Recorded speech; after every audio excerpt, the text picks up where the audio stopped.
In a world where mental health matters, through Food for Thought, we aim to create awareness and empower individuals to take charge of their mental well-being. Join us as we delve into the complexities of mental health and navigate the path towards healing and resilience. Food for Thought with Professor David Dete. Welcome to another episode of Food for Thought with Professor Ndete. My name is James Okumu.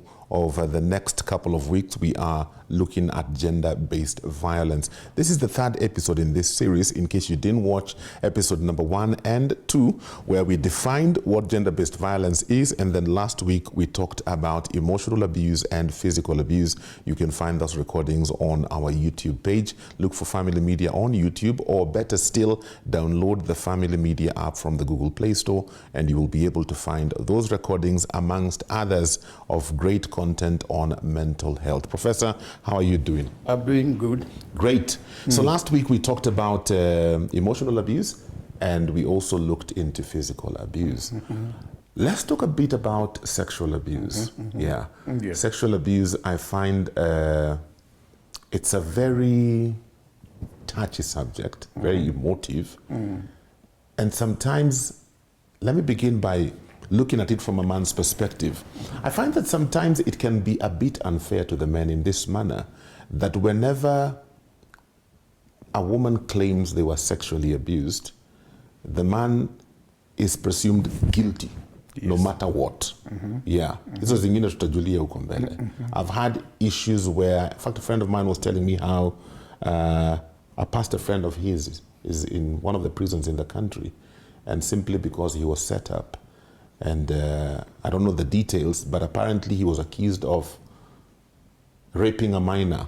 But according to him, the story was not true. So because he can't prove it, then he ended up being thrown into prison. So what can you tell us about sexual abuse from both perspectives? I think sexual violence, first of all, is defined by law in terms of age. In terms of age, up to a certain point, up to a certain age, I think 18, this person is not able to give consent. Yes. And even if there was an apparent consent, it's null and void. Null and void. Yes. They're minor. They're minor. And in some countries, it's such a terrible offense that if they ever convicted you of this, can be life imprisonment. So it also happens in this country that there are people who take and we saw it during COVID when the schoolgirls were not going to school, many of them got pregnant. That was outright sexual abuse. Which is prohibited by law.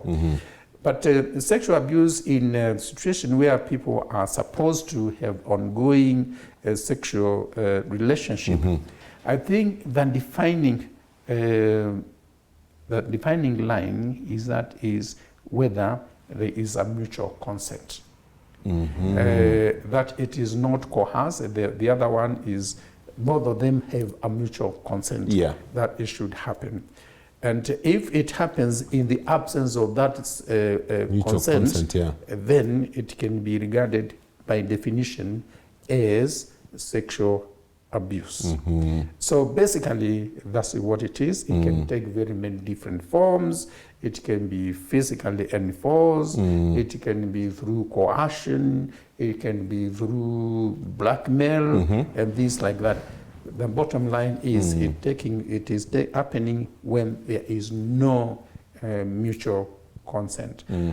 I will leave it to different people to fill in that. To fill in the gaps. To fill in the graphics. But just a clarification, does it only happen against women, or does it also happen against men? Both. Because sometimes people believe that a man cannot be sexually abused.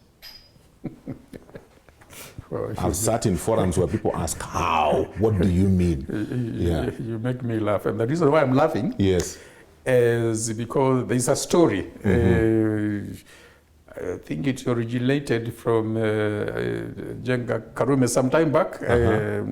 And he was talking about how men are raped by women. It can happen. It can happen. It can happen. Okay. One of the most common things sometimes we hear is sexual harassment in the place of work. Yes. Yeah. I was sexually harassed by my boss. I was sexually harassed by my colleague. no form of intercourse took place, but there are things that were happening that suggested. Yes. Yes. Yes. Talk to us about that. Is that also considered as abuse, sexual abuse? It is abuse. It is sexual abuse of some type, Okay. or of a kind, because the central motive behind all of this is that they want some kind of sexual favors, which are being denied. But then there's also an element of coercion, that if you don't do this, we are going to do that. And we know there are very many innocent girls and ladies, even married women who have left jobs, said, I would rather go and stay without money. I am not going to do that. It is against, I think it's wrong, they will say, and it's against my religion. But then the problem is there is no way of formal way of complaining. But very many organizations these days, they have codes about sexual harassment in the office. We get funds from the National Institute of Health in America. And one of the codes, one of the things that they insist on, there will never be any kind of sexual harassment in office. And if it happens, then action must be taken. I think in very many institutions it is like that. In fact, it's a terrible thing to sexually harass a man or the opposite. It can be the man who is being harassed by the woman. It's both ways. Let's not blame one gender for these things. Maybe men don't talk about it, but as I said a little bit earlier, if you go and ask for it, they will tell you, you have been sexually harassed by a man or sexually harassed by a woman. Either way, it is sexual harassment and it's sexual abuse. I remember there's a time there was an expose by BBC about one of the tea farms in Kericho. And some of the sexual harassment that was happening there. And it caused quite a stir in the country. It's totally prohibited in workplaces. What about there's something we are calling economic abuse? Well, economic abuse can take very many different forms. It depends, denying the other person access to resources, that they are qualified and they cannot go and work because they are it's a woman. They want them to be housewife. Or these days, I think we also have husband. House husbands. House husbands. We know one who has publicly said so. We all know him, so we're not going to talk about that. So it can also happen that way, and in that process, it denies the other person economic independence. The person may be qualified, but there's nothing wrong if people agree. But if it's used as a way of manipulating the other person, that's where the problem is. Okay, I think in the next episode, what we will do is begin to look at what are some of the causes of some of these types of violence, gender-based violence, where what happens, what is somebody going through to be able to, this is somebody probably you're supposed to be loving, but yet you are violent towards them, whether it is emotional abuse or verbal abuse or whatever. So we'll look at where does that come from. I think it comes from very many different sources. Human behavior can be understood in different ways, but the environment is also very important. The environment where they are living.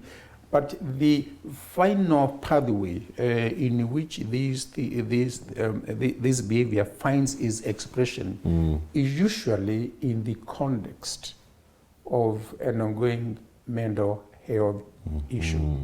A person who is completely mentally stable, and assuming the other one is also mentally, because you can be mentally stable, but the other one is not.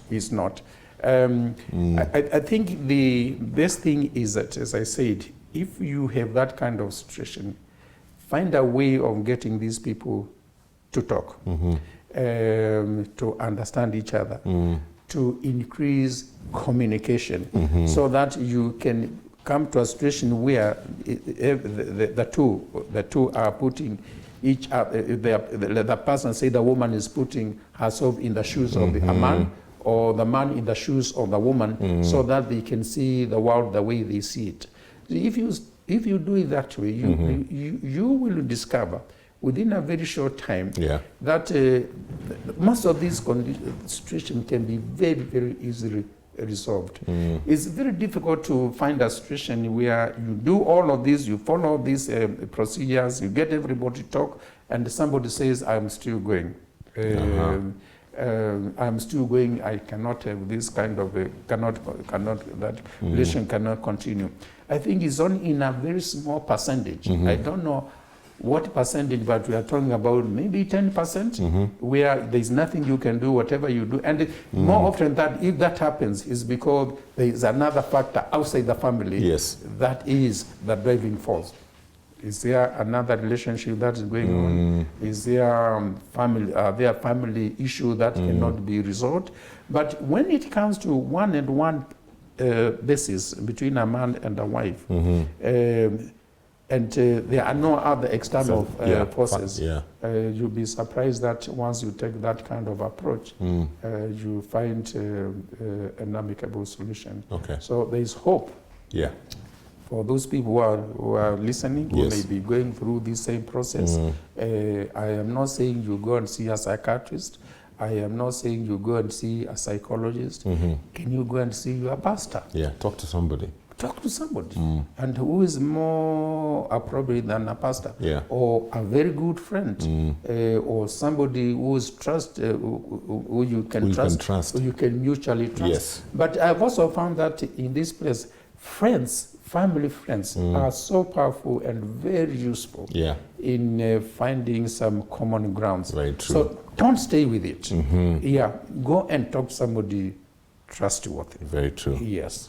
Well, my time is up for this episode of Food for Thought with Professor Ndetei. I hope that you have been able to gain something.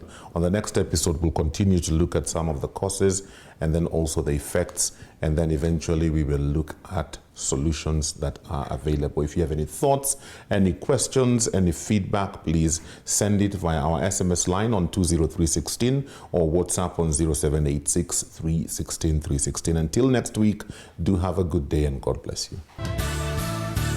Food for Thought with Professor David Ndetei.